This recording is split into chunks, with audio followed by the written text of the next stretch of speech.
किस मंत्रालय संगठन ने राज्य ऊर्जा दक्षता सूचकांक 2021-22 का जारी किया हुआ है?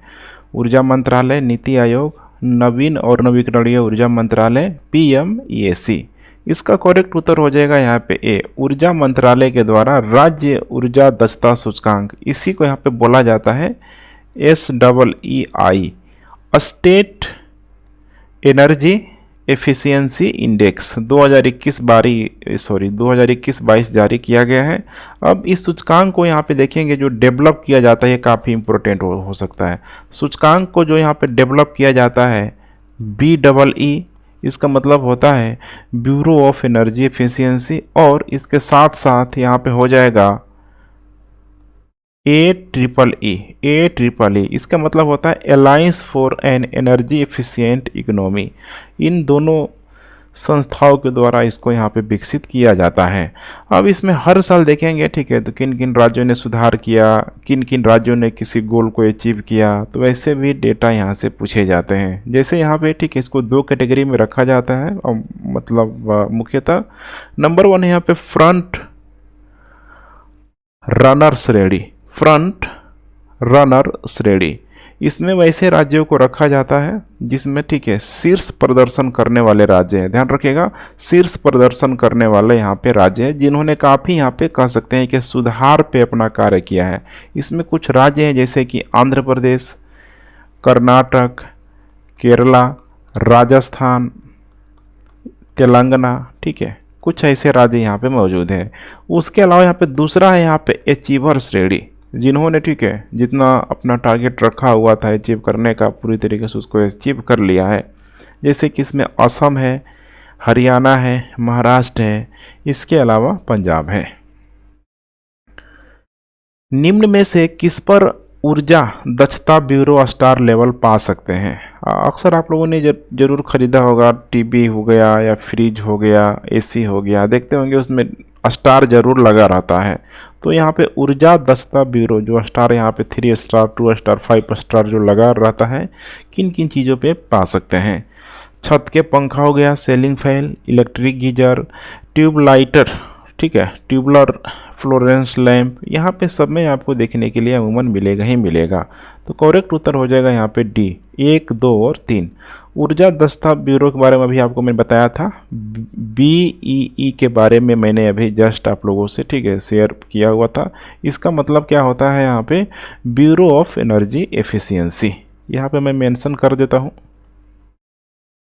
ब्यूरो ऑफ एनर्जी एफिशिएंसी, ठीक है, इसे आप लोग जरूर ध्यान में रखिएगा। ठीक है, आपके घरों में जरूर ही 3 स्टार, 2 स्टार, 5 स्टार जैसे जो भी इलेक्ट्रॉनिक्स जो वस्तुएं हैं, ठीक है, जरूर लगा होगा। विद्युत मंत्रालय के अधीन, ठीक है, एक मतलब संविधिक निकाय के रूप में आप इसे समझ सकते हैं। BE स्टार जो लेवल है, जैसे कि सीलिंग फैन हो गया, इसके अलावा refrigerator, tubular fluorescence lamp, room air conditioner, distributor transformer हो गया, कलर टीवी, ठीक है, रेफ्रिजरेटर, इलेक्ट्रॉनिक गीजर, जितना भी देखेंगे इलेक्ट्रॉनिक्स जो गैजेट्स है, ठीक है, उसमें आपको आमतौर पर ये स्टार देखने के लिए मिल जाएगा। हाल ही में जालियांवाला बाग हत्याकांड की 104वीं, ठीक है, वर्षी बनाई गई है। इस नरसंहार की जांच के लिए किस आयोग का गठन किया गया था? सिंपल सा प्रश्न है, देख पा रहे हैं, बटलर है, हंटर है, रालेग है, बेनक्राफ्ट है। इसका करेक्ट उत्तर हो जाएगा यहाँ पे हंटर आयोग। ध्यान रखिएगा, हंटर आयोग 14 अक्टूबर 1919 को यहाँ पे नरसंहार की जांच के लिए इसका गठन यहाँ पे किया गया था। तो जो भी घटना हुआ था जालियांवाला बाग हत्याकांड, उसी के, ठीक है, जांच के लिए एक कमेटी का निर्माण किया गया था, जिस कमेटी का नाम था हंटर आयोग। 1920 में माना जाता है कि हंटर आयोग ने डायर को उसके कार्यों के लिए यहाँ पे फटकार लगाई हुई थी। और इसका जो, ठीक है, कह सकते हैं कि जो उल्लेख है यहाँ पे, जैसे कि मोंटेग्यू द्वारा लिखे गए पत्रों से प्रमाणित होता है। हालांकि इसको क्रिटिसाइज भी किया जाता है, एग्जाम में वैसे प्रश्न यहाँ पे नहीं पूछे जाएंगे। ये इंपॉर्टेंट है, ध्यान रखिएगा, जालियांवाला बाग हत्याकांड कब हुआ था। ठीक है, किस देश ने H3N8 बर्ड फ्लू से पहली मौत दर्ज की है? बर्ड फ्लू से पहली मौत दर्ज की है? ब्राज़ील है, चीन है, कांगो है, केन्या है? इसका करेक्ट उत्तर हो जाएगा यहाँ पे चीन। एक चीनी महिला बर्ड फ्लू, जिसका ठीक है नाम है H3N8, से मरने वाली पहली कह सकते हैं कि ठीक है व्यक्ति बन गई है, पहली महिला बन गई है। एवियन फ्लू के वायरस बड़ी संख्या में देखा जाए तो पोल्ट्री और जंगली पक्षियों को बहुत तेज़ी से यहाँ पे क्या कर रहा है, डिफेक्ट कर रहा है। ठीक है, उनको बड़ी तेज़ी से यहाँ पे ठीक है मार भी रहा है, पशुओं में पक्षियों में बड़ी तेज़ी से फैल भी रहा है। H3N8 एवियन इन्फ्लुएंजा का एक उप प्रकार के रूप में इसे आप समझ सकते हैं। तो ऐसे नाम को डायरेक्ट एग्जाम में यहाँ पे ज़रूर पूछ लिया जाता है, ध्यान जरूर रखेंगे। अफ्रीका की ओर से 2022 से 2025 की अवधि के लिए गुट निरपेक्ष आंदोलन का अध्यक्ष कौन है? बहुत इंपॉर्टेंट प्रश्न है, इसको स्टार मार्क करके चलेंगे बीपीएससी के लिए। मिस्र है, घाना है, दक्षिण अफ्रीका है, युगांडा? करेक्ट उत्तर हो जाएगा यहाँ पे युगांडा। विदेश मंत्री एस जयशंकर ने युगांडा के कंपाला की अपनी यात्रा के दौरान वाराणसी की परियोजनाओं को शुभारंभ किया और युगांडा की अफ्रीका की ओर से 2022 से 2025 की अवधि के लिए गुट निरपेक्ष आंदोलन, मतलब ठीक है नॉन अलायंस जो मूवमेंट जो चलाया गया था नेहरू के द्वारा, उसकी अध्यक्षता के लिए युगांडा को यहाँ पे चुना गया है। सुहेलवा वन्य जीव अभयारण्य के संदर्भ में निम्नलिखित में से कौन सा कथन सही है? इसमें उत्तर प्रदेश के 3 जिले शामिल हैं। यहाँ पहली बार बाघ दर्ज किए गए हैं। दोनों यहाँ पे ठीक है करेक्ट स्टेटमेंट है। तीसरा है यह भारत भूटान सीमा पर स्थित है। यह भारत भूटान सीमा पर स्थित नहीं है, बल्कि यह भारत नेपाल सीमा पर ठीक है, जो उत्तर प्रदेश का जो ठीक है श्रावस्ती जो जिला है वहीं पे एक जगह है बलरामपुर। ठीक है, सब सटे आपको देखने के लिए मिल जाएगा। तो तीसरा गलत हो जाएगा, दूसरा दोनों को दोनों यहाँ पे करेक्ट स्टेटमेंट है, तो करेक्ट उत्तर हो जाएगा यहाँ पे उत्तर ए। ठीक है, यह भाबर तराई इकोसिस्टम क्षेत्र में स्थित है, जैव विविधता से समृद्ध है। इससे 1988 में एक वन्यजीव अभयारण्य घोषित किया गया था, सुहेवला वन्यजीव अभयारण्य को 1988 में। हाल ही में ऑपरेशन कुर्की मॉन्स्टर निम्नलिखित में से किसके खिलाफ अंतर्राष्ट्रीय स्तर पर शुरू किया गया था? मनी लॉन्ड्रिंग है, अवैध प्रवास है, डार्क वेब मार्केट प्लेस है, छोटे हथियारों की आपूर्ति है। छोटे हथियारों की आपूर्ति है। इसका करेक्ट उत्तर हो जाएगा यहाँ पे dark web market place. Dark web market place. ठीक है, अंतर्राष्ट्रीय कानून प्रवर्तन एजेंसियों ने साइबर अपराधियों के साथ लोकप्रिय एक विशाल डार्क वेब मार्केट प्लेस को जब्त कर लिया है। जेनेसिस मार्केट, इसे भी आप लोग ध्यान रखिएगा। जेनेसिस मार्केट यह दुनिया के सबसे बड़े क्रिमिनल मार्केट प्लेस में से एक है, जिसका इस्तेमाल ऑनलाइन जालसाज पासवर्ड खरीदने के लिए भी लोग करते हैं। किसमें? जेनेसिस मार्केट में। इस तरह की जो शब्दावलियाँ है एग्जाम में पूछा जाता है, ज़रूर ध्यान रखिएगा। ठीक है, जैसे कि ऑपरेशन कुर्की मास्टर का संबंध किससे हो जाएगा? डार्क वेब मार्केट प्लेस से। और जेनेसिस मार्केट का मतलब है कि इसमें ठीक है कह सकते हैं कि ऑनलाइन जो जालसाज पासवर्ड खरीदने के लिए करते हैं। किस राज्य ने वीडी सावरकर के जन्मदिन को स्वतंत्र वीर गौरव दिवस के रूप में मनाने का निर्णय लिया है? महाराष्ट्र है, उत्तर प्रदेश, गुजरात। इसके अलावा यहाँ पे महाराष्ट्र यहाँ पे दो बार आ गया है, इसको करेक्शन करना है। हालांकि करेक्ट उत्तर हो जाएगा यहाँ पे महाराष्ट्र। ठीक है, यहाँ पे कोई भी ऑप्शन आप रख सकते हैं। महाराष्ट्र वीडी सावरकर के जन्मदिन 28 मई को स्वतंत्र वीर गौरव दिवस के रूप में मनाया जाएगा। आपको ध्यान होना चाहिए कि मार्ले मिंटो जो ठीक है सुधार के खिलाफ सशस्त्र विद्रोह की साजिश रचने के आरोप में 1909 में यहाँ पे वीर सावरकर को गिरफ्तार किया गया था। 1910 में क्रांतिकारी समूह इंडिया हाउस के साथ अपने संबंधों के लिए फिर से ठीक इनको गिरफ्तार किया गया था। 2 मुकदमों के बाद सावरकर को 50 साल के कारावास की सज़ा सुनाई गई थी और 1911 में अंडमान और निकोबार द्वीप समूह की सेलुलर जेल में यहाँ पे भेज दिया गया था। तो पहला तो यहाँ पे 1909 में था और दूसरा यहाँ पे 1910। ठीक है, 2 मुकदमा यहाँ पे हो गया। तो जैसे कि ठीक है अभी आपको हाल ही में चर्चा में आप लोगों ने ज़रूर सुना होगा, किसी दिन को ठीक है। भारत के नए संसद का भी यहाँ पे निर्माण किया गया इसी दिन, ठीक है। एक मूवी भी शायद इन पे यहाँ पे बन रही है, ठीक है। वीडी सावरकर ने अंडमान जेल में अपने कारावास के दौरान कौन सी कविता लिखी थी? मेरे देश की धरती, वैष्णव जन तो, वंदे मातरम, कमला। इसका करेक्ट उत्तर यहाँ पे हो जाएगा कमला। उन्होंने, ठीक है, इतावली राष्ट्रवादी, आप लोगों ने जरूर नाम आप लोगों ने सुना होगा, मेजनी का नाम आप लोगों ने जरूर सुना होगा, ध्यान रखिएगा, मेजनी, ठीक है। इटली का एक कह सकते हैं कि खतरनाक आइडियोलॉजिस्ट के रूप में मौजूद था मेजनी, ठीक है। एक होता है मेजी, मेजी का संबंध यहाँ पे जापान से हो जाएगा, ठीक है। ये हो जाएगा मेजनी। इसका पूरा नाम है ग्यूसेप, ग्यूसेप मेजनी के विचारों के आधार पे, ठीक है, काफ़ी कह सकते हैं कि प्रभावित ये हुए थे वीडी सावरकर, और उसी के विचारों के आधार पर माना जाता है कि भारत में इनके द्वारा इंडिया सोसाइटी की स्थापना की गई थी। इंडिया सोसाइटी की स्थापना की गई थी। मेजनी की बात करें तो देखिए मेजनी, ठीक है, युवाओं में एक नेशनलिज्म की भावना को बड़े मात्रा में, ठीक है, जगाने का प्रयास किया हुआ था। सावरकर ने कमला और एक और पुस्तक है, ठीक है, जयस्तुते आपकी जय, जिसे बोला जाता है, महाकाव्य की रचना की जब वे अंडमान के, ठीक है, सेलुलर जेल में कैद थे, काले पानी की सज़ा भी बोला जाता है। तो कमला के साथ साथ यहाँ पे दूसरा हो जाएगा जयस्तुते, जयस्तुते। इसका मतलब होता है आपकी जय, आपकी जय। तो इस बार, ठीक है, बड़े धूमधाम से मनाया भी गया है, तो आप लोगों को ध्यान में रखना होगा, ठीक है, इनकी जयंती को। हाल ही में राष्ट्रपति द्रौपदी मुर्मू ने अपनी असम यात्रा के दौरान महिला सुरक्षा के लिए कौन सा ऐप लॉन्च किया हुआ है? नंबर 1 है यहाँ पे सिरोज, भरोसा, सेक टू सेफ्टी, रक्षा। इसका करेक्ट उत्तर हो जाएगा यहाँ पे, ठीक है, भरोसा। ध्यान रखिएगा, भरोसा। राष्ट्रपति द्रौपदी मुर्मू ने, ठीक है, गुवाहाटी उच्च न्यायालय में महिला सुरक्षा के लिए भरोसा ऐप लॉन्च किया। यह संकटग्रस्त महिलाओं को तत्काल सहायता प्राप्त करने में मदद करेगा। हाल ही में नितिन गडकरी ने किस राज्य या फिर केंद्र शासित प्रदेश में पिराह किन्फर सुरंग का उद्घाटन किया?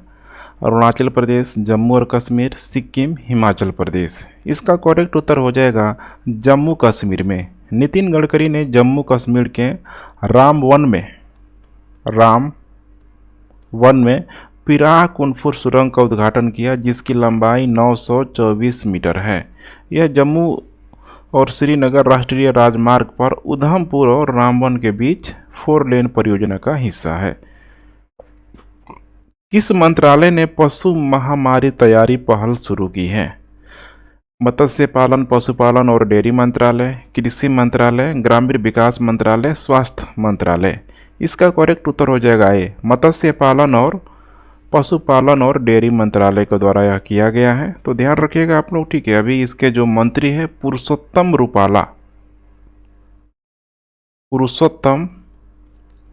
रूपाला ने यह किया हुआ है, और यह विश्व बैंक द्वारा वित्त पोषित पूरी तरीके से, ठीक है, एक योजना है। इसका लक्ष्य यही है कि एक स्वास्थ्य के लिए पशु स्वास्थ्य प्रणाली सहायता का, ठीक है, पूरी तरीके से जितना हो सके सहयोग करना, शुभारंभ करना। निम्नलिखित में से कौन ऑक्सफोर्ड विश्वविद्यालय द्वारा विकसित मैट्रिक्स एम मलेरिया वैक्सीन को मंजूरी देने वाला पहला देश बन गया है? भारत है, केन्या है, घाना है, लेबनान है। इसका करेक्ट उत्तर हो जाएगा यहाँ पे, ठीक है, घाना के द्वारा ऑक्सफोर्ड विश्वविद्यालय में विकसित एक प्रभावी मलेरिया वैक्सीन को मंजूरी देने वाला घाना दुनिया का पहला देश बन गया है। यहाँ पे आप लोग नाम याद रखिएगा, R21 matrix M vaccine WHO विश्व स्वास्थ्य संगठन के 75% प्रभावकारिता के लक्ष्य को पार करने वाला पहला टीका है। हाल ही में भारत और जापान ने बांग्लादेश में किस समुद्री बंदरगाह को विकसित करने का फैसला लिया हुआ है? मोंगला है, मातरबारी है, चट्टोग्राम है, उपयुक्त में से कोई नहीं है। इसका करेक्ट उत्तर हो जाएगा यहाँ पे मातरबारी। जापान ने, ठीक है, और भारत ने भी बांग्लादेश में एक औद्योगिक केंद्र विकसित करने का प्रस्ताव दिया हुआ है, जिसमें भारत के चारों ओर से जमीन से घिरे पूर्वोत्तर राज्य को आपूर्ति श्रृंखला उपलब्ध कराई जाएगी। जापान ने बांग्लादेश के मातरबारी क्षेत्र में एक नया वाणिज्यिक बंदरगाह विकसित करने का प्रस्ताव रखा है। तो ये आपको देखने के लिए मिल जाएगा, ठीक है। ये जो नीचे देख रहे बे ऑफ बंगाल का है, ठीक है, पूरा पूरा इधर पूर्वी क्षेत्रों की तरफ आपको देखने के लिए मिल जाएगा। यही है मातरबारी, ध्यान रखिएगा, मातरबारी, और यहाँ पे है सोनदिया। महर्षि पहल निम्नलिखित में से किससे जुड़ी हुई है? बाजरा, शहद, दूसरी हरित क्रांति, उर्वरक। इसका करेक्ट उत्तर हो जाएगा यहाँ पे बाजरा, ध्यान रखिएगा, बाजरा। महर्षि पहल को प्रदर्शित करने के लिए वाराणसी में कृषि प्रमुख वैज्ञानिकों की G20 के दौरान यहाँ पे बैठक हुई है।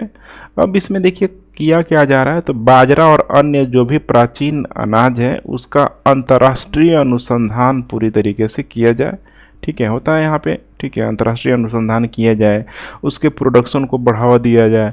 जैसे कि सरसों हो गया, बहुत सारे होता है ना, जो गेहूं हो गया, चावल हो गया, इसके बहुत सारे जो वर्जन आ गए हैं, जीएम क्रॉप के रूप में आ गए हैं, तो यहाँ पे भी वो पहल की जा रही है, ठीक है, ताकि इसका भी अनुसंधान हो सके।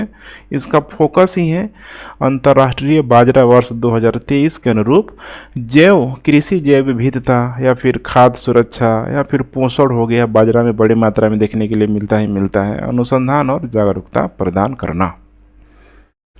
वैश्विक बौद्ध शिखर सम्मेलन में भारत में पहली बार किस शहर में आयोजित किया जाएगा? राजगीर है, गया, नई दिल्ली, कोलकाता। इसका करेक्ट उत्तर हो जाएगा यहाँ पे सी, ध्यान रखिएगा, सी, नई दिल्ली में। भारत में ध्यान रखिएगा 20 से 21 अप्रैल 2023 को नई दिल्ली में वैश्विक बौद्ध शिखर सम्मेलन की मेजबानी करेगा। इस बार इसकी थीम जो रखी गई है, ये थीम आप लोगों को ध्यान में रखना है, फिलॉसफी से प्रैक्टिस तक समकालीन चुनौतियों का जवाब। यह देश में इस तरह का पहला आयोजन अभी तक, ठीक है, किया जा रहा है। हाल ही में टीसीजी अनादोलु खबरों में था, यह क्या है? विमान वाहक, UAV, hypersonic missile, zombie virus. इसका करेक्ट उत्तर हो जाएगा यहाँ पे विमान वाहक, ठीक है। अभी तुर्की ने टीसीजी अनादोलु नामक अपना पहला विमान वाहक का मिशन किया हुआ है, उतार दिया है। इसे दुनिया का पहला मानव रहित लड़ाकू विमान, ठीक है, वाहक किसे माना जा रहा है? तो एयरक्राफ्टर में आप देख पा रहे हैं किस तरीके से, ठीक है, इसको यहाँ पे डिजाइन किया गया है, बनाया गया है। बालिकातन अभ्यास किन दो देशों के बीच संपन्न हुआ है? USA Taiwan, USA Philippines, USA south Korea, USA Japan. इसका करेक्ट उत्तर हो जाएगा बी, यूएसए और फिलीपींस के बीच। तो फिलीपींस और संयुक्त राज्य अमेरिका ने बालिकातन नाम से अपना अब तक का सबसे बड़ा ठीक है, मतलब संयुक्त ज्वाइन यहाँ पे, ठीक है, सैन्य अभ्यास शुरू किया हुआ है। बालिकातन में लुजोन के मुख्य द्वीप के उत्तरी सिरे से देखेंगे फिलीपीन द्वीप पर उतरने वाले सैन्य हेलीकॉप्टर इसमें शामिल थे। तो लुजोन वगैरह द्वीप आप लोग मैप में जरूर आप लोगों को, ठीक है, देखना है, जरूर देखिएगा, फिलीपींस के आसपास देखने के लिए मिल जाएगी। किस डिजिटल प्लेटफॉर्म ने सुरक्षित शहर अभियान शुरू किया हुआ है? फेसबुक है, माइक्रोसॉफ्ट, गूगल, व्हाट्सएप। इसका करेक्ट उत्तर हो जाएगा यहाँ पे डी, व्हाट्सएप ने उपयोगकर्ताओं को सुरक्षा सुविधाओं के बारे में शिक्षित करने के लिए स्टे सेफ अभियान शुरू किया हुआ है। यही है सुरक्षित शहर के रूप में भी आप इसे समझ सकते हैं। पेंटिंग मोनालिसा किसके द्वारा बनाई गई थी? अभी चर्चा में रहा है, ठीक है, Leonardo da Vinci, Rembrandt, Raphael, Pablo Picasso. बहुत इंपॉर्टेंट है, ठीक है, ध्यान रखिएगा, लियोनार्डो दा विंची जो कि, ठीक है, इतालवी कलाकार थे, बहुत फेमस कलाकार, मल्टी टैलेंट के रूप में आप इन्हें समझ सकते हैं। इसे सर्वश्रेष्ठ ज्ञात, सबसे अधिक देखा जाने वाला, सबसे अधिक लिखा जाने वाला, सबसे अधिक गाया जाने वाला, दुनिया में कला का सबसे बड़ा पैरोडी वाला काम के रूप में वर्णित किया गया है इस, ठीक है, मोनालिसा के पेंटिंग को आपको देख के, ठीक है, समझ जाना है। एसोसिएशन ऑफ डेमोक्रेटिक रिफॉर्म के अनुसार भारत में एकमात्र गैर करोड़पति मुख्यमंत्री कौन है? गैर करोड़पति आप लोग समझना चाहिए यहाँ पे, जो कि करोड़पति नहीं है। ममता बनर्जी, नीतीश कुमार, अरविंद केजरीवाल, पिनाईराज विजयन। करेक्ट उत्तर हो जाएगा यहाँ पे पश्चिम बंगाल के मुख्यमंत्री ममता बनर्जी। अभी देखिए association of democratic reform, ADR भी इसको बोला जाता है। और इसके साथ साथ इलेक्शन कमीशन वाच द्वारा एक चुनावी हलफनामे का विश्लेषण किया गया था। अभी मौजूदा 30 मुख्यमंत्रियों में से 29 जो मुख्यमंत्री है, लगभग देखा जाए यहाँ पे तो 97% का जो रेशियो निकल के आ रहा है, सारे के सारे करोड़पति हैं। औसत संपत्ति की बात करें तो प्रत्येक मुख्यमंत्री के लिए यहाँ पे 33.96 करोड़ रुपए औसत संपत्ति है। यहाँ पे केवल गैर करोड़पति मुख्यमंत्री ममता बनर्जी के पास महज यहाँ पे चुनावी हलफनामा में कुल जो संपत्ति है 15 लाख रुपए यहाँ पे दिखाया गया है। नेक्स्ट, भारत में डॉक्टर अंबेडकर की सबसे ऊंची प्रतिमा का अनावरण किस शहर में किया गया? महू है, नई दिल्ली, पुणे, हैदराबाद में। इसका करेक्ट उत्तर हो जाएगा हैदराबाद में। तेलंगाना के मुख्यमंत्री जिनका नाम है के चंद्रशेखर ने डॉक्टर BR अंबेडकर की 132वीं जयंती पर उनकी 125 फीट ऊंची कांस्य प्रतिमा का अनावरण किया। और ये जो किया गया है, ठीक है, हैदराबाद में एक हुसैन सागर झील है, हुसैन सागर झील है, उसी झील के पास यह किया गया है। यह भारत में डॉक्टर अंबेडकर की सबसे ऊंची प्रतिमा है, तो इस लिहाजे से भी प्रश्न काफ़ी इम्पोर्टेंट हो जाता है। उत्तर मेरूर शिलालेख निम्नलिखित में से किस राजवंश से संबंधित है? मौर्य, पांड्य, चोल, राष्ट्रकूट। तो अभी आप लोग समझ लीजिए कि हिस्ट्री के सवाल चर्चे में क्यों है। देखिए, ठीक है, अभी हाल ही में प्रधानमंत्री नरेंद्र मोदी ने भारत के लोकतांत्रिक इतिहास पर चर्चा करते हुए तमिलनाडु के कांचीपुरम में, अब आप लोगों को समझ में आ गया होगा, उत्तर मेरूर शिलालेख का उल्लेख किया था। यह जो, ठीक है, वंश कह सकते हैं चोल, ठीक है, वंश के अंतर्गत आता है। इसमें एक शासक का जिक्र किया गया था, राजा परांतक प्रथम का जिक्र किया गया था। टाइम पीरियड देखेंगे तो लगभग 907 से 953 ईस्वी के बीच इनका जो भी शासन कार्य था। और आपको जैसे पता होना चाहिए कि चोल जो साम्राज्य है सबसे इम्पोर्टेंट किस चीज़ के लिए है, तो अपनी स्थानीय स्वशासन व्यवस्था को लेके, ग्रामीण स्वशासन व्यवस्था को लेके, इसी में नरेंद्र मोदी के द्वारा विस्तृत चर्चा किया गया था। वाणिज्य मंत्रालय के अनंतिम आंकड़ों के अनुसार वित्त वर्ष 2022-23 में भारत का सबसे बड़ा व्यापारिक भागीदार कौन है? चीन, USA, रूस, संयुक्त अरब अमीरात। इसका करेक्ट उत्तर हो जाएगा यहाँ पे USA। भारत के शीर्ष व्यापारिक साझेदार हैं। नंबर 1 यहाँ पे हो जाएगा USA के साथ अगर हम लोग बायलैटरल ट्रेड की बात करें तो ये काफ़ी बड़ा अमाउंट है, 128.55 बिलियन।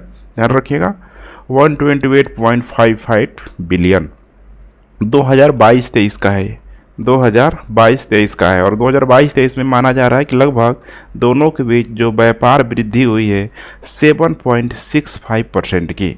उसके बाद से यहाँ पे चाइना आ जाएगा, चाइना के बाद से UAE आ जाएगा, ध्यान रखिएगा। उसके बाद यहाँ पे सऊदी अरब। तो टॉप जो 3 कंट्री है यहाँ पे, इसे आप लोग ध्यान में ज़रूर रख के चलेंगे। UAE आपको ध्यान रखना है, यहाँ पे 3rd नंबर पे यहीं आता है। गैनीमेड, कैलिस्टो और यूरोपा किस ग्रह के चंद्रमा है? अभी देख पा रहे हैं यहाँ पे, जैसे ज्योग्राफी के प्रश्न आ रहे हैं, हिस्ट्री के प्रश्न आ रहे हैं, सब किसी न किसी वजह से चर्चा में रहा है।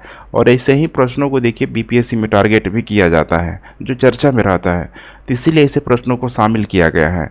अब जनरली आप लोगों को पता ही होगा, ठीक है, बृहस्पति है, शनि है, मंगल है, शुक्र है। इसका करेक्ट उत्तर हो जाएगा यहाँ पे बृहस्पति ग्रह। तो बृहस्पति ग्रह के पूरी तरीके से सैटेलाइट है। बृहस्पति सौरमंडल का देखा जाए तो सबसे बड़ा ग्रह है। और यहाँ पे जब गैनीमेड की बात की जाती है तो बृहस्पति का सबसे बड़ा उपग्रह है। सिंपल भाषा में कहा जाए तो सबसे बड़ा वहाँ का चांद है, ठीक है। अन्य उपग्रहों में देखा जाए तो हिमालय भी है, यूरोपा है, आयो, इसके अलावा कैलिस्टो, पार्सिफाई, सब यहाँ पे प्रमुख है। तो सब दिया है यहाँ पे, कैलिप्सो है, यूरोपा है, इसके अलावा हिमालय भी वहाँ पे, हिमालय यूरोपा दिया हुआ है, ठीक है। निम्नलिखित में से कौन सा मिशन बृहस्पति के अन्वेषण से जुड़ा हुआ है? गैलीलियो है, जूनो है, इसके अलावा जूस मिशन, यूरोपा क्लिपर। इसमें देख पा रहे हैं यहाँ पे, ठीक है, इसका करेक्ट उत्तर हो जाएगा डी, उपरोक्त सभी। सारे के सारे जो मिशन है सब बृहस्पति के अन्वेषण से जुड़ा हुआ है। अभी हाल ही में देखेंगे तो यूरोपीय अंतरिक्ष एजेंसी ने, यूरोपीय स्पेस एजेंसी ने 14 अप्रैल 2023 को जुपिटर आइसी मून्स एक्सप्लोरर या जूस मिशन लॉन्च किया था। ठीक है, जूस मिशन लॉन्च यहाँ पे किया गया था। बृहस्पति की यूरोपा चंद्रमा का अध्ययन करने के लिए नासा का, ठीक है, यूरोपा क्लिपर अक्टूबर 2023 में लॉन्च किया जाना यहाँ पे निर्धारित है। केवल 2 अंतरिक्ष यान ने बृहस्पति की जांच की है देखा जाए तो। एक तो यहाँ पे गैलीलियो बहुत फेमस है। टाइम पीरियड देखा जाए तो 1995 से लेकर, ठीक है, 2003 के बीच। वैसे ही यहाँ पे जूनो है, जूनो है यहाँ पे 2016 से यहाँ पे, ठीक है। यूरोपा क्लिपर अभी हम लोगों ने देख लिया, ठीक है। जूस को भी हम लोगों ने यहाँ पे देख लिया। तो यूरोपा क्लिपर को यहाँ पे हो जाएगा नासा के द्वारा, और जूस को हो जाएगा यहाँ पे यूरोपीय स्पेस एजेंसी के द्वारा, ठीक है। और जूनो जो कि बहुत पहले 2016 में, और गैलीलियो यहाँ पे, ठीक है, देख पा रहे हैं 1995 से 2003 के बीच। निम्नलिखित में से किसने banking on climate chaos report जारी किया? विश्व बैंक है, UNFCCC है यहाँ पे, IPCC है यहाँ पे, उपयुक्त में से कोई नहीं। इसका करेक्ट उत्तर हो जाएगा यहाँ पे उपयुक्त में से कोई नहीं। बैंकिंग ऑन क्लाइमेट कैओस, ध्यान रखिएगा, यह जो जारी किया जाता है कई सारे पर्यावरण संगठनों के द्वारा यह जारी किया जाता है। इसको जारी किया गया था 12 अप्रैल को यहाँ पे 2023 को जारी किया गया था। कई सारे जो पर्यावरण संगठन है, ये एग्जाम के दृष्टिकोण से इम्पोर्टेंट हो सकता है। जो भी यहाँ पे पर्यावरण संगठन है उनका नाम आप लोग देखिए। पहला है यहाँ पे rain forest action network, rain forest action network. इसके अलावा यहाँ पे दूसरा हो जाएगा बैंक ट्रैक, बैंक ट्रैक। तीसरा यहाँ पे हो जाएगा स्वदेशी पर्यावरण, स्वदेशी पर्यावरण। चौथा हो जाएगा यहाँ पे oil change international, oil change international, ठीक है। और भी है यहाँ पे reclaim finance, reclaim finance. Next यहाँ पे सियरा क्लब, सियरा क्लब। और इसके अलावा एक और है यहाँ पे उर्गेवाल्ड, उर्गेवाल जैसे पर्यावरण संगठनों के द्वारा इसको बैंकिंग ऑन क्लाइमेट कैओस यहाँ पे रिपोर्ट जारी किया जाता है। तो देख पा रहे हैं लगभग इसमें 7 के आसपास संगठन है। इन नामों को आपको ध्यान में रख के चलना होगा। बेसिकली स्वदेशी पर्यावरण को ध्यान रखिएगा, इसके अलावा रिक्लेम फाइनेंस को ध्यान रखिएगा, और सियरा क्लास ये काफ़ी इंपॉर्टेंट है। 59वीं मिस इंडिया 2023 के विजेता कौन है? श्रेया पूंजा, अलका पांडे, नंदिनी गुप्ता, थैना ओजम अस्ट्रेला। इसका करेक्ट उत्तर हो जाएगा यहाँ पे नंदिनी गुप्ता। राजस्थान के कोटा की, राजस्थान के कोटा की नंदिनी गुप्ता को फेमिना मिस इंडिया 2023 का ताज पहनाया गया है। नंदिनी गुप्ता संयुक्त अरब अमीरात में UAE में जो 71 मिस वर्ल्ड प्रतियोगिता चल रहा था, ठीक है, उसी में भारत का प्रतिनिधित्व करेगी। स्थान होगा यहाँ पे, स्थान होगा यहाँ पे इम्फाल में, इम्फाल मणिपुर में। और अभी मणिपुर में क्या चल रहा है आप लोग सब यहाँ पे, ठीक है, अपडेटेड होना चाहिए बिल्कुल। हीमोफीलिया रोग निम्नलिखित में से किससे प्रभावित करता है? रक्त को, हड्डियाँ है, बाल है, नेफ्रॉन है। इसका करेक्ट उत्तर हो जाएगा यहाँ पे ए, ठीक है। विश्व हीमोफीलिया जो दिवस है 17 अप्रैल को मनाया जाता है, इसीलिए यह चर्चा में रहा है। और इस साल की इसकी थीम रखी गई। थीम हमेशा आप लोग ध्यान में रख के चलेंगे, बहुत एग्जाम में आता है प्रश्न। सभी के लिए पहुंच, सभी के लिए पहुंच, देखभाल के, देखभाल के वैश्विक मानक रूप में, वैश्विक मानक के रूप में रक्तस्राव की रोकथाम, रक्तस्राव की रोकथाम। अब आप लोग को पता लग ही गया होगा कि यह किससे संबंध है, तो रक्त से यहाँ पे संबंध है। हीमोफीलिया माना जाता है कि एक आनुवांशिक विकार है जो रक्त के थक्के को नियंत्रित करने की शरीर की क्षमता को प्रभावित करता है। यह मुख्य रूप से ज़्यादातर पुरुषों को यहाँ पे, ठीक है, या फिर पुरुषों में ही देखा जाता है। हाल ही में चक्रवात इल्सा किस देश से टकराया है? इंडोनेशिया है, ऑस्ट्रेलिया है, थाईलैंड है, भारत है। इसका करेक्ट उत्तर हो जाएगा यहाँ पे ऑस्ट्रेलिया।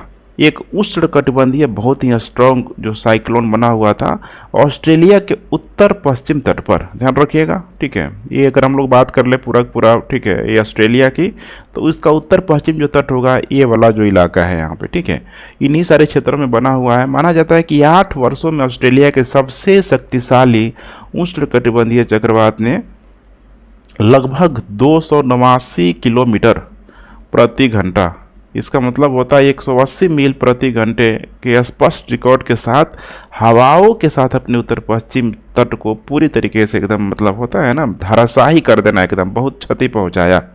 ऑस्ट्रेलिया के मौसम विज्ञान ब्यूरो ने कहा कि चक्रवात इल्सा ने श्रेणी 5 के जो तूफान होता है, जो कैटेगराइज किया जाता है अलग अलग श्रेणियों में, श्रेणी 5 के तूफान के रूप में पश्चिम ऑस्ट्रेलिया राज्य के पिलबारा तट को यहाँ पे पार किया, लेकिन श्रेणी 2 में जाके यह कमज़ोर हो गया। क्योंकि ये वाला जो इलाका है आपको ध्यान होना चाहिए, ऑस्ट्रेलिया का जो, ठीक है, बीच से अगर भागेंगे तो लगभग ऑस्ट्रेलिया का जो पश्चिम वाला भाग है यहाँ पे, ठीक है, डेजर्ट वाला इलाका है। ऑस्ट्रेलिया के पूर्वी भागों में ही यहाँ पे बड़ी मात्रा में, ठीक है, मानसून होता है, जो भी पहाड़ी वाली मतलब भाग है, ठीक है, इन सारे क्षेत्रों में ढलानों में बड़ी मात्रा में वर्षा भी होती है। इसीलिए ऑस्ट्रेलिया की अधिकतर नदियाँ देखेंगे तो इन्हीं सारे क्षेत्रों से होकर निकलती है। ये वाला जो क्षेत्र है इधर, ठीक है, खासकर बहुत बड़ा, ठीक है, डेजर्ट है। हाल ही में कुंभक पनीर थराचाई खबरों में था। यह कई प्रकार का होता है, क्या है यह? अंगूर है, पनीर है, मकड़ी है, केला है। इसका करेक्ट उत्तर हो जाएगा यहाँ पे ए। यह एक प्रकार का अंगूर है। तमिलनाडु के कुंभम अंगूर को अभी हाल ही में भौगोलिक संकेत अर्थात GI टैग यहाँ पे दिया गया है। कुछ इस टाइप का यह दिखता है, आप जैसे देख पा रहे हैं। अब ये जो उत्पादन होता है तमिलनाडु का, जो पश्चिमी क्षेत्रों में आपको देखने के लिए मिल जाएगा, यहीं पे कुंभम घाटी है। दक्षिण भारत का इसे अंगूर शहर के नाम से भी जाना जाता है और कुंभक पनीर थाराचाई यहीं पे उगाया जाता है। तो ध्यान रखिएगा, कुंभम घाटी या फिर दक्षिण भारत का अंगूर शहर। हाल ही में GS निर्णय ऐप लॉन्च किया, यह निम्नलिखित में से किससे संबंधित है? स्वास्थ्य, बुनियादी ढांचा, पंचायती राज, न्यायपालिका, शिक्षा। इसका करेक्ट उत्तर हो जाएगा यहाँ पे पंचायती राज। अभी पंचायती राज मंत्रालय द्वारा ही इसको यहाँ पे जारी किया गया है। ग्रामीण भारत के लिए ध्यान रखिएगा, एक राष्ट्रीय पहल आप कह सकते हैं। ग्रामीण भारत के लिए एक प्रकार का राष्ट्रीय पहल हो गया, या फिर इसको नेविगेट करने के लिए, या फिर नवाचार हो गया, इनोवेशन, और या फिर पंचायत को यहाँ पे, ठीक है, कोई भी समस्या है पंचायती व्यवस्था के तहत, उस समस्या को यहाँ पे, ठीक है, सॉल्व आउट करने के लिए। इसका उद्देश्य यही है कि जनता के लिए खुली ग्राम सभा की कार्रवाई को रिकॉर्ड और पूरी तरीके से अपलोड करना। किस तिथि को राष्ट्रीय पंचायती राज दिवस मनाया जाता है? 5 सितंबर, 12 मार्च, 31 अप्रैल, 24 अप्रैल। इसका करेक्ट उत्तर हो जाएगा यहाँ पे 24 अप्रैल। पंचायती राज मंत्रालय देखा जाए तो 17 से 21, ध्यान से देखते चलिए, 17 से 21 अप्रैल 2023 के दौरान राष्ट्रीय पंचायत पुरस्कार सप्ताह मनाया जाएगा और इसकी थीम है इस बार के पंचायतों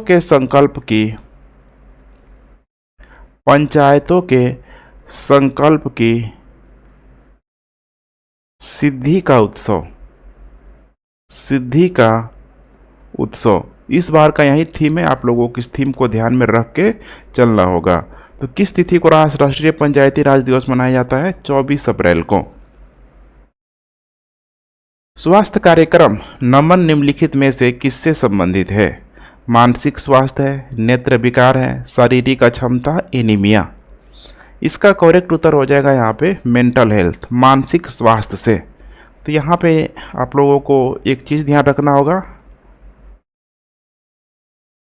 निमहांस, निमहांस इसका मतलब होता है national I for institute, national institute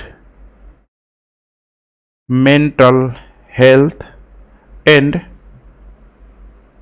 neuroscience, ठीक है, न्यूरोसाइंस। और इसके साथ साथ एक गैर सरकारी संगठन है यहाँ पे जिसका नाम है यहाँ पे आश्रय ट्रस्ट। आश्रय ट्रस्ट ने नमन की व्यवहार्यता का परीक्षण करने के लिए एक समझौता ज्ञापन पर हस्ताक्षर किया है। तो इन दोनों ही संस्थाओं के द्वारा नमन को, ठीक है, कह सकते हैं कि किस तरीके से इसको एग्जीक्यूट किया जाए, क्या क्या इसमें समस्या है, पूरा का पूरा, ठीक है, दोनों के बीच समझौता किया गया है। बेसिकली अगर यहाँ पे हम लोग नमन कार्यक्रम की यहाँ पे बात करें तो नमन कार्यक्रम समुदाय में मौजूदा जो भी मानव संसाधन का उपयोग करके लक्षित जो भी यहाँ पे टारगेट है, ठीक है, उसका पूरा करना है। पूरी आबादी के लिए भी इसके लिए ज़रूरी है कि एक प्रोत्साहक, निवारक, उपचारात्मक और पुनर्वास संबंधी देखभाल प्रदान करने की व्यवस्था भी करता है। नमन को माना जाता है कि अगले साल, ठीक है, 3 वर्षों में 4 अलग अलग चरणों में भी इसको लागू किया जाएगा। शिकागो सम्मेलन 90, ठीक है, 44 निम्नलिखित में से किससे संबंधित है? समुद्री संसाधन, परमाणु अपशिष्ट, एरोस्पेस सुरक्षा, जेनेटिक संसाधन। इसका करेक्ट उत्तर हो जाएगा यहाँ पे एरोस्पेस सुरक्षा, एरोस्पेस सुरक्षा, ठीक है। शिकागो सम्मेलन 1944 की बात करें, 1944 की बात करें तो इसमें देखिए हवाई क्षेत्र हो गया, हवाई क्षेत्र हो गया, विमान पंजीकरण, सुरक्षा और सुरक्षा स्थिरता को स्थिर करना, फिर उसके लिए जो भी नियम कानून बनाना, सब इसमें शामिल किया गया था। अभी देखेंगे यहाँ पे, ठीक है, तो FAA के द्वारा, इसका पूरा नाम है फेडरल एविएशन एडमिनिस्ट्रेटिव के द्वारा यहाँ पे नागरिक उड्डयन महानिदेशक भारत की श्रेणी 1 की स्थिति को इसमें बरकरार रखा गया है। कैटेगरी 1 की स्थिति को यहाँ पे बरकरार रखा गया है। संघीय उड्डयन प्रशासन अमेरिकी सरकार की सबसे बड़ी परिवहन एजेंसी है और संयुक्त राज्य अमेरिका में नागरिक उड्डयन के सभी पहलुओं को इसी के द्वारा यह नियंत्रित किया जाता है, FAA के माध्यम से। तो अलग अलग देशों की, ठीक है, जो कैटेगरी है यही निर्धारित करती है। और अभी, ठीक है, कैटेगरी 1 आप देख पा रहे हैं यहाँ पे श्रेणी 1 के अंतर्गत भारत को रखा गया है। हाल ही में विश्व व्यापार संगठन ने IT उत्पादों पर आयात शुल्क को लेकर भारत के खिलाफ फैसला सुनाया। यह मामला किस देश या समूह द्वारा दायर किया गया था? यूरोपीय संघ है, जापान है, ताइवान है, उपयुक्त में से एक से अधिक। इसका करेक्ट उत्तर हो जाएगा यहाँ पे उपयुक्त में से एक से अधिक, अर्थात इन तीनों के द्वारा, यूरोपीय संघ है, जापान है, ताइवान है, इन तीनों के साथ यहाँ पे विवाद में ध्यान रखिएगा, ठीक है, WTO के पैनल ने भारत के खिलाफ फैसला इसमें सुनाया है। 2019 में आपको ध्यान होना चाहिए, 2019 में यूरोपीय संघ, जापान और ताइवान ने IT उत्पादों की एक विस्तृत श्रृंखला के लिए भारत द्वारा 7.5% से लेके 20% तक के आयात शुल्क की शुरुआत को यहाँ पे, ठीक है, चुनौती दी गई थी इन लोगों के द्वारा। भारत ने फैसले के खिलाफ अपील करने का फैसला किया हुआ है। कंप्रेस्ड बायोगैस का मुख्य घटक क्या है? Methane, hydrogen, butane, nitrogen. अब यहाँ पे देख पा रहे जैसे बायोगैस आ गया तो इसका ऑप्शन एक ही होगा, करेक्ट उत्तर हो जाएगा यहाँ पे मीथेन। लेकिन यहाँ पे ध्यान रखिएगा कंप्रेस्ड बायोगैस बिल्कुल ही एक नवीकरणीय ऊर्जा के रूप में, ठीक है, अभी कह सकते हैं कि थोड़ा थोड़ा, ठीक है, प्रचलित हो रहा है। बायोमास का जो पूरी तरीके से एक प्रकार के अपघटक के रूप में आप इसे समझ सकते हैं। इसमें भी वही चीज़ होता है जैसे बायोमास में कृषि अवशेष, मवेशियों की गोबर, ठीक है, गन्ना या फिर जो भी ठोस अपशिष्ट पदार्थ, जो भी सीवेज कचरा वगैरह सब यहाँ पे होता है, उन्हीं सारे स्रोतों से यह उत्पादित होता है। तो स्वाभाविक सी बात है कि इसमें CH4 मीथेन की मात्रा सबसे इसमें अधिक होगी। लेकिन अब किया जाता है, देखिए, कंप्रेस्ड बायोगैस बनाने के लिए, तो कंप्रेस्ड बायोगैस का उच्च कैलोरी मान होता है। यह हरित नवीकरणीय मोटर वाहन ईंधन के रूप में CNG की जगह सीएनजी की जगह यह जगह ले सकता है। कौन सा देश इंटरनेशनल बिग कैट अलायंस का संस्थापक सदस्य यहाँ पे बन गया है? भूटान, बांग्लादेश, नेपाल, उसके बाद यहाँ पे रूस है। करेक्ट उत्तर यहाँ पे हो जाएगा सी, ध्यान रखिएगा, Nepal. Nepal international big cat alliance का संस्थापक सदस्य बना। सेंट पीटर्सबर्ग में 2010 में पहले बाघ शिखर सम्मेलन के दौरान की गई अपनी प्रतिबद्धता के अनुसार नेपाल ने 2022 तक बाघों की आबादी को दोगुना करने का अपना लक्ष्य हासिल कर लिया है। नेपाल में देखा जाए 2022 में तो 335 के आसपास बाघ थे। हाल ही में विश्व दिवस धरोहर मनाया गया। भारत कितने यूनेस्को विश्व धरोहर स्थलों का घर है? 45, 40, 38, 51। इसका करेक्ट उत्तर हो जाएगा यहाँ पे बी, 40। भारत में विश्व, ठीक है, 40 विश्व धरोहर स्थल है। अब इसको अलग अलग कैटेगराइज आप कर सकते हैं, जैसे कि सांस्कृतिक जो धरोहर है सबसे अधिक है, 32 है। वैसे ही यहाँ पे प्राकृतिक के साथ साथ मिश्रित धरोहर भी इसमें शामिल मैं कर देता हूँ इसमें, ठीक है, ध्यान रखिएगा, 7 है। और प्राकृतिक 7 है, ध्यान रखिएगा, ठीक है, प्राकृतिक 7 है, मिश्रित यहाँ पे 1 है। और एक जो मिश्रित है बहुत इंपॉर्टेंट है, आपको सिक्किम में यह देखने के लिए मिल जाएगा, सिक्किम में देखने के लिए मिल जाएगा, जिसका नाम है खंगचेंदजुंगा। नाम बहुत थोड़ा सा कॉम्प्लिकेटेड है, खंगचेंदजुंगा,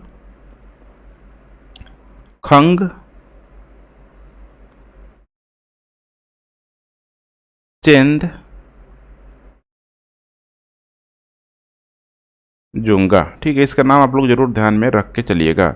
अभी दो जो नवीनतम जो शामिल किया गया है, ठीक है, 2021 में रामप्पन मंदिर है तेलंगाना में। वैसे ही एक और है यहाँ पे धौलावीरा जो साइट है, जो कि आपको पता होना चाहिए, हड़प्पा काल से पड़ रहा है, गुजरात में। यहाँ पे आपको ध्यान रखना होगा, ठीक है, कि विश्व धरोहर स्थल के रूप में देखा जाए तो अभी भारत से जो आगे वाले जो कंट्री, जैसे कि चाइना में सबसे अधिक देखने के लिए मिलेगा, चीन हो जाएगा। वैसे ही यहाँ पे इटली है, स्पेन है, जर्मनी है, फ्रांस है। केवल 5 ही देश भारत से आगे हैं, ठीक है। उसके बाद से भारत का ही नंबर आता है। सेंट पीटर्सबर्ग घोषणा 2010 संबंधित है, किससे संबंधित है? शेर से, पेंगुलिन से, सफ़ेद गैंडा से, बाघ से। अभी हमने देखा था कि इसी सेंट पीटर्सबर्ग 2010 की घोषणा में नेपाल ने प्रतिबद्धता जाहिर की थी कि आगे, ठीक है, 2021-22 तक हम बाघों की संख्या को दोगुना कर लेंगे। तो आसान सा जवाब होगा यहाँ पे, करेक्ट उत्तर हो जाएगा यहाँ पे बाघ। टाइगर रेंज देशों ने 2022 तक अपनी वैश्विक रेंज में बाघों की संख्या को दोगुना करने का यहाँ पे संकल्प लिया था, जिसमें कि नेपाल भी शामिल था। 29 जुलाई को वैश्विक बाघ दिवस के रूप में मनाया, ठीक है, जाने का निर्णय लिया गया है। 29 जुलाई, ये इम्पोर्टेंट यहाँ पे हो सकता है। 13 बाघ रेंज देश है यहाँ पे, 13 बाघ रेंज देश, जैसे कि भारत हो जाएगा, भारत के साथ साथ Bangladesh, Bhutan, Cambodia, China, Indonesia, Laos, Malaysia, Myanmar, ठीक है, नेपाल है, रसिया है, इसके अलावा यहाँ पे वियतनाम है। अगर आप लोग रसिया को छोड़ दें यहाँ पे, ठीक है, तो रसिया को छोड़ देंगे तो ये जनरली यहाँ पे, ठीक है, ट्रॉपिकल या फिर सब ट्रॉपिकल वाले रीजन में ही सारा क्षेत्र आपको देखने के लिए मिल जाएगा।